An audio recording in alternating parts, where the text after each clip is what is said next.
বিয়ের কয়েক মাস পরেই জানতে পারি আমার স্বামীর অন্য কোথাও সম্পর্ক আছে। কত সুন্দর ছিল সেই দিনগুলি, তা এভাবে শেষ হয়ে যাবে কখনো ভাবতেও পারিনি। আফসোস, জীবনের সবকিছু উজাড় করে তোমাকে ভালোবেসেও আমি তোমার হতে পারলাম না। কিন্তু নিয়তির কি নির্মম পরিহাস, যার জন্য আমি তোমার হতে পারলাম না সেও তোমার হলো না। বিয়ের প্রথমে আমার জীবনে খুশির শেষ ছিল না। শ্বশুর নেই, শাশুড়ি নেই, আর ননদরা তো বড়, তাদের আগেই বিয়ে হয়ে গিয়েছিল, শুধু আমি আর সে। তার পাগলের মতো ভালোবাসা দেখে মনে হতো আমার চেয়ে সুখী আর কেউ নেই। নিজের ইচ্ছে মতো সব করতাম, ইচ্ছা হলে কাজ করতাম, না হলে করতাম না। কারণ এই কাজ করো ও কাজ করো এই কথাটা বলার জন্য সে ছাড়া আর কেউ ছিল না। কত সুন্দর একটা সংসার ছিল আমার, এভাবে ভেঙে যাবে কখনো চিন্তাও করতে পারিনি। বিয়ের কয়েক মাসের মধ্যেই তার পরিবর্তনটা লক্ষ্য করতে পারি। আগের মতো আমাকে তেমন সময় দেয় না, আমার সাথে ভালো করে কথা বলে না, এমনকি সে বাড়িতে পর্যন্ত আসতো না। সে যেখানে কাজ করতো ওখানেই থেকে যেত, রাতে পর্যন্ত বাড়িতে আসতো না। আমরা গ্রামের মানুষ, একটা পাড়ায় অনেক মানুষ বসবাস করে, তারপরেও মনের মধ্যে একটা ভয় কাজ করতো একা একা বাড়িতে থাকতে। কাউকে যে নিয়ে থাকবো সেটাও করতে পারতাম না।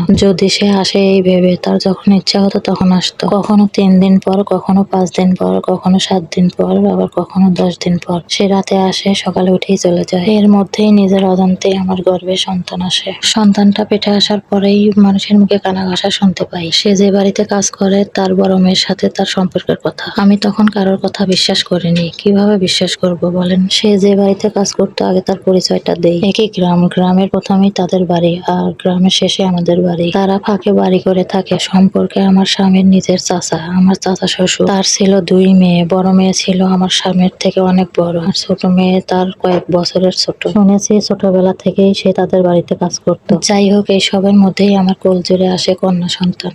সন্তান আসার পরেই আমার জীবনে ঝড় নেমে আসে, যা কখনো ভাবতেই পারিনি। ছোট্ট মেয়েটাকে নিয়ে অনেক আশা নিয়ে থাকতাম, আজ মনে হয় সে আসবে। ফোন করেও বলতাম আসতে, বলতো আমার কাজ আছে, আমি আজকে আসতে পারবো না, এদিন যাব ওদিন যাব, এমন করতে করতে হঠাৎ করেই সে একদিন আসতো। আর যেদিন সে আসতো কি যে খুশি লাগতো, সবকিছু ভুলে যেতাম। তখন আমি তার আচরণে বুঝতে পারতাম সে আমাকে আর চায় না, কিন্তু কি করব, আমি যে তাকে অনেক ভালোবাসতাম। ও যখনই বাড়ি আসতো তখনই মাঝে মধ্যে ওর ফোনে একটা ফোন আসতো, আর ফোনটা আসার সাথে সাথেই সে বাড়ি থেকে বের হয়ে চলে যেত, একটা সেকেন্ডও দেরি করতো না। মেয়েটাকে কোলে নেওয়া তো দূরের কথা, কখনো তার দিকে তাকাইও নি। এরকম ভাবে চলতে চলতে আমার মধ্যে সন্দেহ কাজ করতো, লোকে যা বলে তা সত্য নয়তো। আমি মেয়েকে নিয়ে শুধু ঘুরতে থাকি আসল সত্যটা জানার জন্য। আসসালামু আলাইকুম বন্ধুরা, আমি এতক্ষণ আপনাদের একটি সংগৃহীত গল্প শোনালাম। গল্পটি ভালো লাগলে অবশ্যই লাইক করে দেবেন। যদি ইউটিউব থেকে দেখে থাকেন তাহলে চ্যানেলটা সাবস্ক্রাইব করে দেবেন, আর যদি ফেসবুক থেকে দেখেন অবশ্যই একটা ফলো দিয়ে পাশে থাকবেন।